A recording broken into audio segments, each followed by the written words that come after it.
है उसके ऊपर ज्यादा फोकस करते हैं, उसके लिए बजट में ये प्रायोरिटी है वो दी गई है। Next, same way if we see, जो कि हाईलाइट, तो कि एक तो बेसिकली फोकस किया गया किसके ऊपर, तो कि जो लोग स्टार्टअप अपना कर रहे हैं उसको टैक्स बेनिफिट दिया जाए, उन लोगों को 100% डिडक्शन ऑफ प्रॉफिट है उसके बेनिफिट दिए जाए, यानी कि टैक्स कम लगेगा तो उतना ही मेरा जो कॉम्पिटिटिवनेस है वो बढ़ेगा। तो जो स्टार्टिंग फेज ऑफ स्टार्टअप है उसमें अगर टैक्स ना लगे तो वो कोई भी इन्वेस्टर के लिए या कोई भी नए प्रोजेक्ट को जो ला रहे हैं ऐसे एंटरप्रेन्योर के लिए बेनिफिशियल होगा। As well as domestic manufacturing को प्रायोरिटी दी गई। 350 आइटम्स के ऊपर जो पहले एग्जम्पशन था, इंपोर्ट जो इजीली हो रहा था, उसको क्या किया गया, तो कि रिस्ट्रिक्ट किया गया, यानी कि सीधा गवर्नमेंट क्लियर कर रही है कि मेक इन इंडिया को प्रमोट किया जाए, स्वदेशी प्रोडक्ट को बनाने के ऊपर जोर दिया जाए। जो डंपिंग हो रहा है खास कर चाइना से, खास कर इलेक्ट्रिक पार्ट्स से, तो उसको रोका जाए। इसलिए आप देखो तो जो भी रिस्ट वॉच है, वेरेबल्स है, smart watch, that electric items, उन सभी को यहाँ पर ही बनाए, उसके ऊपर ज्यादा जोर दिया गया। जेम्स एंड ज्वेलरी को प्रमोट किया गया, उसकी जो ड्यूटी है वो रिड्यूस की गई फ्रॉम द 7.5% टू द 5%। और जो मशीनरी यहाँ पर नहीं बन रही है उसके ऊपर टैक्स नहीं लगना है, उसको रिटेन किया, यानी कि जहां पर जरूरी है वहां पर इंपोर्ट करो, जहां पर एक हमारे यहाँ पर ही प्रोविजन बन रहा है, ऑल्टरनेटिव आ रहा है, वहां पर जो इंपोर्ट ड्यूटी है उसको बढ़ाकर लोकल मैन्युफैक्चरिंग को सपोर्ट करो। नेक्स्ट, अब बात करें टैक्स पेयर की, तो सबसे ज्यादा यही चीजें वो हम लोग हाईलाइट करते हैं। अब आप समझो कि 5-5.5 करोड़ टैक्स पेयर, वो जितनी बात नहीं करते उतने रिमेनिंग लोग बात करते हैं कि भाई गवर्नमेंट ने इस बार भी कुछ नहीं किया, टैक्स स्लैब को एज इट इज रखा, एज इट इज रखा, ये चीज चलो क्रिटिसाइज करें ऐसी है, बट कुछ टैक्स बढ़ा भी नहीं है, कुछ सेस के नाम पर कुछ नया एड ऑन भी नहीं हुआ है, ये भी एक कहे ना तो कि अच्छी चीज है, that is the favourable thing. तो टैक्स पेयर के अगर बारे में कुछ नया देखें तो इस बजट में प्रोविजन क्या है, तो कि आप जो आपके पास्ट जो आपने रिटर्न फाइल किया है उसको आप एडिट कर सकते हो, ठीक है, आप उसको अपडेट कर सकते हो। और खास कर जिन लोगों को कोरोना पॉजिटिव होने के बाद में as a part of the treatment and rehabilitation जो अमाउंट है वो मिली है, उसके ऊपर टैक्स नहीं लगेगा। तो ये पॉजिटिव साइन है कि जहां पर टैक्स पेयर के साथ में बेनिफिट है वो सीधा इस बजट के साथ आप जोड़ सकते हो। नेक्स्ट, मिस क्या कर रहे इस बजट में, क्या चीजें हैं जो कि हम एक्सपेक्ट कर रहे थे और नहीं हुई। तो as came out from the society, agriculture में ऑलमोस्ट 4% जितना ही बजट में इस बार प्रोविजन ऑफ द अलॉटमेंट है वो बढ़ा है, जो कि ज्यादा बढ़ना चाहिए था। एज सेड कि और गवर्नमेंट है वो एग्रीकल्चर सेक्टर को प्रायोरिटी दे रही है, from the organic farming to the drone technology, मगर सीधा हिस्सा तो तभी मिलेगा जबकि कैपिटल इन्वेस्टमेंट है वो इंक्रीज हो, ठीक है, उसके लिए बजट है वो इंक्रीज हो। तो ये चीज है वो एक मिसिंग हुई। दूसरा, लास्ट टाइम जो बात हुई थी that is about the sustainability with the scrapping policy and two wheeler and four wheeler that policies, उसका सेकेंडरी फेज इंप्लीमेंट हो उसके बारे में कुछ चर्चा नहीं हुई, उसके बारे में कुछ प्रोविजन नहीं मिला। तो दो ये सब लिमिटेशन है। हाँ, सबसे बड़ी लिमिटेशन ये भी है कि ये बजट है ना वो मनभावन बजट नहीं है, यानी कि इलेक्शन ओरिएंटेड बजट नहीं है जहां पर लोन को वेव ऑफ कर दे, फार्मर को बेनिफिट्स दे, खास कर शॉर्ट टर्म बेनिफिट को देखते हुए, इलेक्शन को देखते हुए कुछ अनाउंसमेंट किया जाए, क्योंकि अल्टीमेटली जो अनाउंसमेंट होता है वो गवर्नमेंट के द्वारा करना बहुत इजी होता है, मगर जो बर्डन है वो किसके ऊपर आता है, तो कि टैक्स पेयर के ऊपर ही आता है। Government is not producing a single penny, वो सिर्फ रिसोर्सेज को लाती है, रिटेन करती है और स्पेंड करती है। तो अच्छा हुआ एक तरह से देखे तो, दो अच्छा लगता नहीं है कि भाई कुछ नहीं मिला, मध्यम वर्ग को कुछ नहीं मिला, किसान को कुछ नहीं मिला, मजदूरों को कुछ नहीं मिला, मगर वो जो मिलने वाली चीजें वो सब सब्सिडाइज होकर मिलती है, वो कंज्यूम करने में अच्छी लगती है, मगर वही विशियस साइकिल बनकर इकोनॉमी के ऊपर बर्डन बनती है। तो एक ये भी पार्ट है कि थोड़ा सब्सिडी वगैरह गवर्नमेंट है वो रिड्यूस कर रही है, मुफ्त में रोटी तोड़ने की आदत को गवर्नमेंट है वो कम करना चाहती है। और बेनिफिशियल ये भी है कि एक विजन भी है, दो मन भावन ना हो, मगर फ्यूचर में ये चीजें है वो अच्छी बनकर हमें विद इंटरेस्ट है वो मिलेगी। तो with this thing next I must say कि बजट इस साल का हो या 5 साल का हो या फ्यूचर का हो, उसमें सस्टेनेबिलिटी का एलिमेंट है वो होना चाहिए। Sustainability it is retaining of the resources that we have in the future generation. तो इसी चीज को देखते हुए गवर्नमेंट और हम आप सभी लोग हैं वो देखें कि कहाँ पर स्कोप ऑफ इंप्रूवमेंट है, किस तरह से हम अपने आप को इस तरह से एसोसिएट कर सकें जहाँ पर कार्बन फुटप्रिंट को रिड्यूस किया जाए, बेनिफिट ऑफ सस्टेनेबिलिटी को देखा जाए और सोसाइटी का कोई एक ही सेक्टर है वो डेवलप ना हो, रादर बॉटम लाइन तक जो बेनिफिट्स है वो बजट के द्वारा, हमारे डेवलपमेंट के द्वारा, हमारे प्रोफेशनलिज्म के द्वारा मिले। With this expectation I'm concluding my session and moving towards the next part, that is the mock parliament performing here. Please. Yes, please, if you ask any question you can. Yes. Sir, MNREGA તમે જે કીધું, मनरेगाનું budget ઘટાડી દીધું છે। मनरेगा के ऊपर subsidy को reduce किया गया। फाइन। उसका रीजन हाँ देखो, તમે જ્યારે એમ કહો છો કે આપણે અગ્રી સપોર્ટ કરવો જોઈએ કે જે કાઈ પણ વસ્તુ ફ્રીમાં છે મુફ્તની રોટી તોડવાની વાત છે जी, એનું reason first question. I am really appreciate this question क्योंकि ये हम सबको होता है। अब देखो हमारा जो डिस्ट्रीब्यूशन सिस्टम है, खास कर गरीबों का डिस्ट्रीब्यूशन सिस्टम है, ठीक है। आप लोगों ने सुना होगा APL BPL. BPL stand for the below poverty line, APL is the above poverty line. उसके लिए हम लोग क्या करते थे, हमारे जो गवर्नमेंट की व्यवस्था है, राशन व्यवस्था है, यानी कि हर एक डिस्ट्रिक्ट में, हर एक सेंटर पर, चाहे वो शहर हो या गांव हो, वहां पर राशन कार्ड और फेयर प्राइस शॉप है वो होती है। तो फेयर प्राइस शॉप से ही कहीं ना कहीं क्या कनेक्टेड है, तो कि subsidize grain and the essentials, ठीक है। मनरेगा है ना वो बहुत ही बेसिक स्कीम है, किसकी, तो कि assurance of the your employability. अब वो जो एम्प्लॉयबिलिटी ना बेटा वो क्या है, तो कि भाई 100 डेज की अश्योरिटी है कि आप 365 डेज में से मनरेगा के साथ में जुड़े हुए तो आपको 100 डेज की अश्योरिटी मिलेगी। अब इसकी जो सब्सिडी है वो किसके साथ में जुड़ी होगी, तो कि वेजेस के साथ में। अब आप समझो, अगर किसी के पास में कुछ भी ऑप्शन ना हो तब गवर्नमेंट उसको अश्योर करते हैं कि भाई आप एटलीस्ट मनरेगा के साथ में जुड़िए, आपको हम आउट ऑफ 365 डेज 100 डेज की आप प्रोविजन देंगे कि आपको इतना आपको अमाउंट मिलेगा। मगर बेटा ये क्या है, this is the least benefit. उससे ज्यादा बेनिफिट है वो अगर दूसरे कोई अलाइन सेक्टर में दिए जाए तो कोई मनरेगा का क्यों अप्लाई करेगा। आप समझो 2020 का जब लॉकडाउन हुआ था तब सभी लोग जो कि खास कर राजकोट हो, गुजरात के कोई भी हिस्से हो या इवन पंजाब हो, जहां पर भी लोग सेंट्रलाइज हुए हैं इन द इंडस्ट्रीज, वो इंडस्ट्री छोड़कर कहां पर गए, अपने अपने विलेजेस में गए। और वहां पर उसने क्या रिज्यूम किया, तो कि मनरेगा, ठीक है। मगर ये चीज क्या हुई, तो कि पेंडेमिक है, दूसरे कोई सोर्सेस इनकम के नहीं है, तभी हम लोग मनरेगा को क्या कर रहे हैं, ज्वाइन कर रहे हैं, ठीक है। तो मैं यहां पर सिर्फ यही आंसर दूंगा कि गवर्नमेंट ने जो अपना ये सब्सिडी कम किया है मनरेगा के ऊपर, उसको ये इस तरह से देखिए कि जब गरीबी कम होगी या लोग मनरेगा के साथ में कम जुड़ेंगे तो ये पॉजिटिव साइन है। तो सर આપણે એનું બજેટ ઇન્ક્રીઝ કરી દઈએ કારણ देखो बजट अब समझो એમ્પ્લોયમેન્ટ રેટ છે,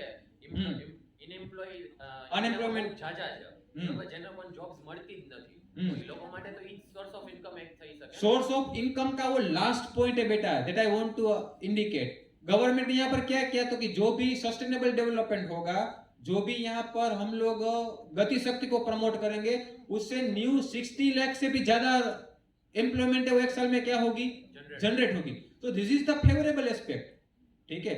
अब देखो गरीबी हो और गरीबी को हम लोग पॉजिटिवली देखें और उसको हम अलॉट करें रिसोर्सेज, तो उसमें गरीबी तो रिटेन ही रहेगी, उसमें कुछ डेवलपमेंट नहीं होगा।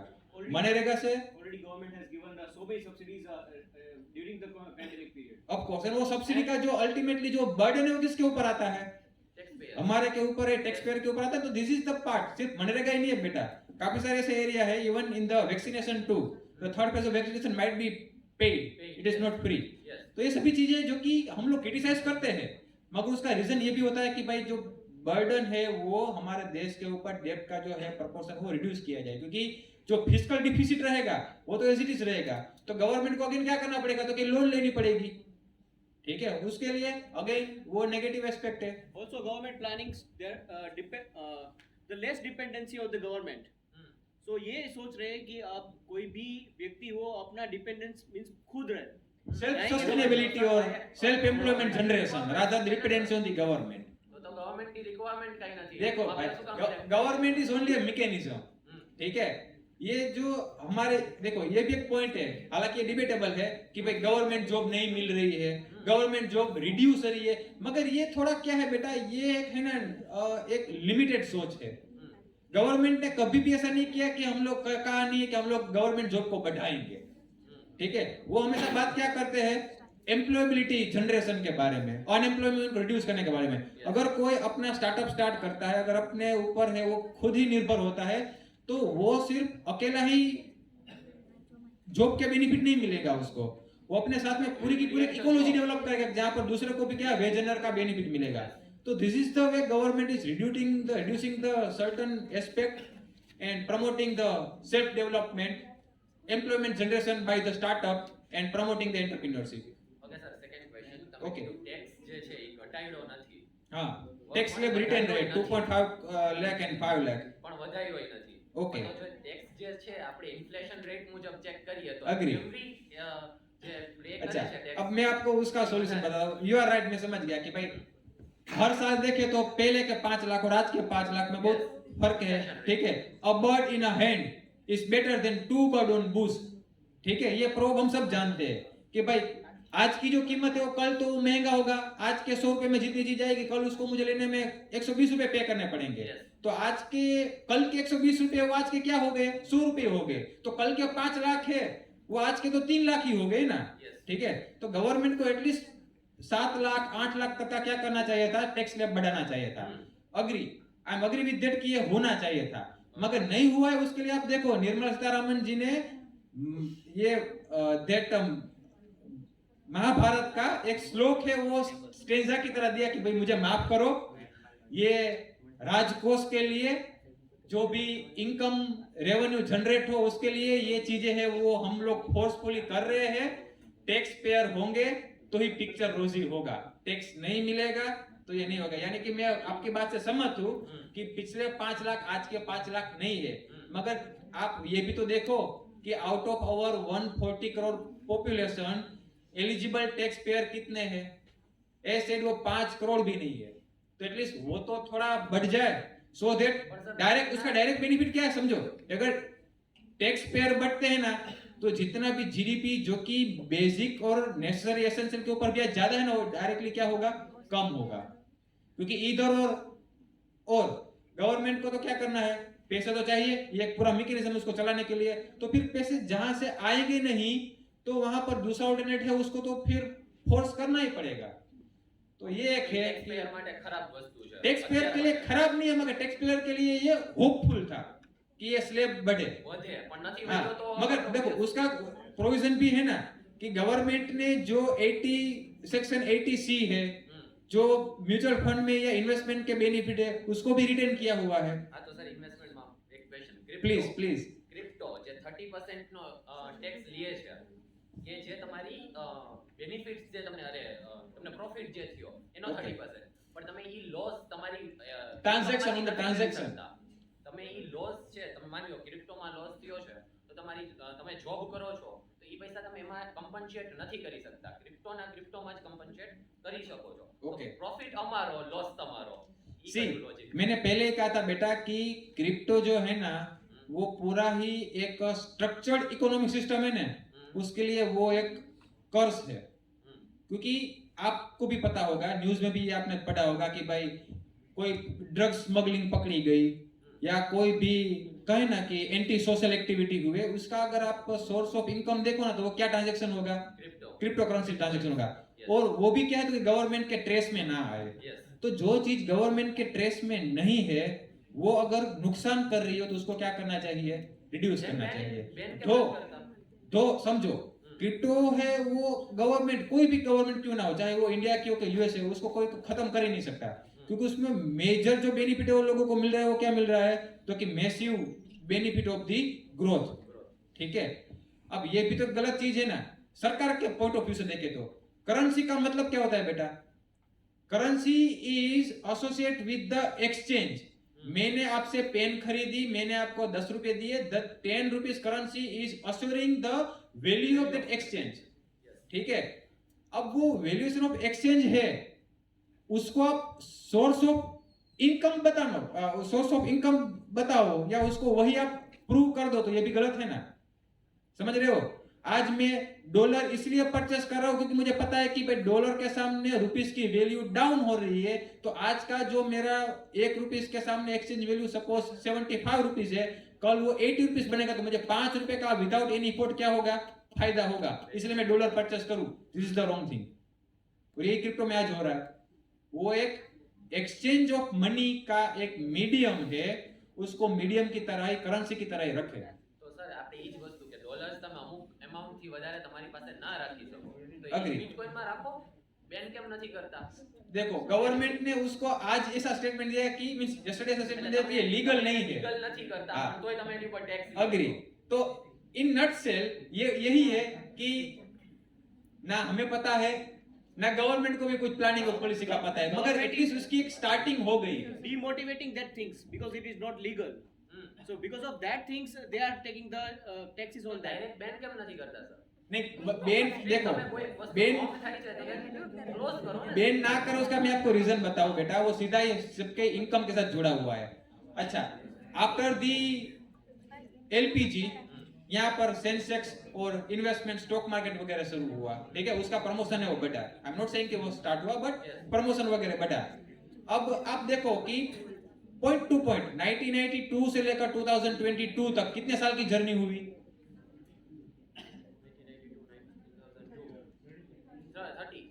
30 ईयर की जर्नी हुई। पिछले साल यही जगह पर जब मैंने ये रिवील किया ना फिगर, तब स्टॉक मार्केट का सेंसेक्स था समवेयर अराउंड 45,000। आज वो कितना है? It is round about 59,000 60,000, cross 61,000 को भी कर गया था। यानी कि लोगों को पता है कि स्टॉक मार्केट में पैसा है वो ग्रेजुअली रैपिडली इंक्रीज हो रहा है, फिर भी लोगों की जो इन्वेस्टमेंट पैटर्न है ना वो स्टॉक मार्केट की तरफ नहीं आ रही है। क्योंकि आप देखो आज भी कितने इन्वेस्टर है जो कि स्टॉक मार्केट में एक्टिव है। सर मैं नो द फिगर कि कितने लोग इन्वेस्टर है स्टॉक मार्केट में? सुनो, only 5% are there as an investor, और 5% of population as an investor, यानी काउंट करो तो कितने होंगे वो करोड़ में, अगर देखो तो कितने करोड़ होंगे? वो 7.5 करोड़ भी नहीं होते हैं। यानी कि 30 साल में सिर्फ 7.5 करोड़ लोगों को ऐसा लगा कि हमें स्टॉक मार्केट में इन्वेस्ट करना चाहिए। ठीक है, और अब क्रिप्टो का ग्रोथ देखो, सिर्फ आईपीएल से लेकर, यानी कि लास्ट आईपीएल से लेकर आज तक देखो, ठीक है, वो कहीं ना कहीं क्रॉस कर गया है 12 to 14 करोड़ को। अब सभी लोग ऐसा ही सोचे कि यार भाई मैं भी अपना पैसा है वो रातों रात डबल कर लूं, मैं क्रिप्टो में इन्वेस्ट करूं। तो भाई क्रिप्टो है ना वो कोई इंडस्ट्री नहीं है। आज सपोज रिलायंस मुझे अर्निंग पर शेयर 7 रुपीज या 10 रुपीज देगी, तो उसने रिलायंस ने अपने क्वार्टर में क्या किया हुआ है? इंडस्ट्री में ग्रोथ किया हुआ है, उसका प्रोडक्शन बढ़ा है, उसका सेलिंग बढ़ा है, उसकी रेवेन्यू जनरेट हुई है। क्रिप्टो की भाई कहां पर रेवेन्यू हुई? वो तो एक ब्लॉकचेन है, वो तो म्यूचुअल अंडरस्टैंडिंग है, तुम्हारे पास कुछ अमाउंट है, मेरे पास कुछ अमाउंट है, in terms of the crypto coin हम लोग म्यूचुअल उसकी कीमत को डिसाइड करते हैं। ठीक है, तो दिस इज द रीजन कि गवर्नमेंट उसको क्या करती है, प्रमोट करना नहीं चाहती, इसलिए लीगलाइज ना करे वो भी गवर्नमेंट की मजबूरी है, उसको टोटली बैन करे वो भी गवर्नमेंट की मजबूरी के साथ नहीं कर सकती, और जो अभी लोग जिसने ले लिया है उसको भी वो कहे ना कि भाई यूं ही नहीं छोड़ सकती। But of course once we have the currency, digital currency from the RBI, ये चीजें धीरे धीरे स्ट्रीमलाइन में आ जाएगी। नेक्स्ट, फार्मर्स ने તમે જે કીધું કે ફાર્મર્સ ને ડ્રોન ફાર્મિંગ ને ઈ બધી વસ્તુ, તો જી. હજી ઇન્ડિયામાં એવા ઘણા બધા ગામડા છે જ્યાં 7 દિવસે Agree. એકવાર પાણી આવે છે। Agree. ये मैं अपने एमबीए के स्टूडेंट्स के साथ भी शेयर करता हूँ कि भाई हम एक तरफ कहते हैं इंटरमीडिएट डिस्ट्रीब्यूशन चैनल, एक तरफ से पूरे गांव और सिटी में थम्स अप और कोका कोला की इंटरमीडिएरीज है, डिस्ट्रीब्यूशन चैनल है, मगर आज भी गवर्नमेंट है वो प्रेडिक्ट करते हैं जल शक्ति हर घर जल योजना, वो भी क्या है तो कि इन 2023 यानी कि आज भी हर घर पे नल से जल नहीं है, नहीं है। ठीक है।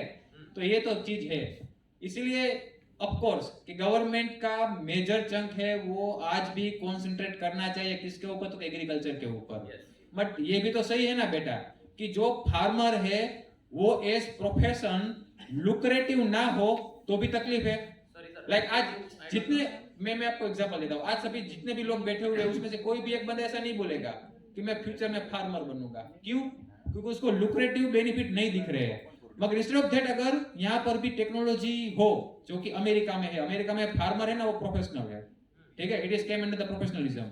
तो अगर फार्मर को भी बेनिफिट मिले वेदर फोरकास्टिंग के, ड्रोन टेक्नोलॉजी के, इरिगेशन के, इलेक्ट्रिसिटी की कांस्टेंट ग्रिड के, तो फार्मर का भी जो डेवलपमेंट है ना वो उसमें प्रोफेशनलिज्म को क्या करेगा, उस डेवलपमेंट को सपोर्ट करेगा। समझ रहे हो? दिस इज द रीजन कि जहां पर एक तरफ हमारे यहाँ पर क्या कि फार्मर बैकवर्ड भी है, उस तरह से धीरे धीरे फार्मर इमर्जिंग भी हो रही है, ठीक है। पहले देखो यहाँ पर ड्रैगन फ्रूट को ही देखो आप, पहले हम इंपोर्ट करते थे, आज हमें वो एक सिग्निफिकेंट एक्सपोर्ट है। या जस्ट नियर बाय और कॉलेज कालावड़ के पास में बहुत बड़ा फार्म है ड्रैगन फ्रूट का, ठीक है। तो ये ऐसे फार्मर को सपोर्ट कर रहा है जो कि टेक्नोलॉजी वाइज और एडवांस होकर क्या करेंगे, कंट्रीब्यूट करेंगे रेवेन्यू जनरेशन में, डेवलपमेंट करेंगे सस्टेनेबिलिटी को।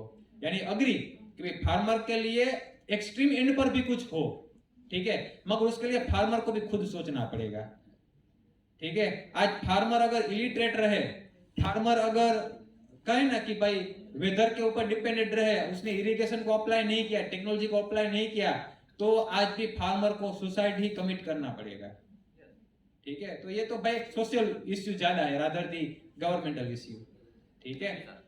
Thank you much. Anything else?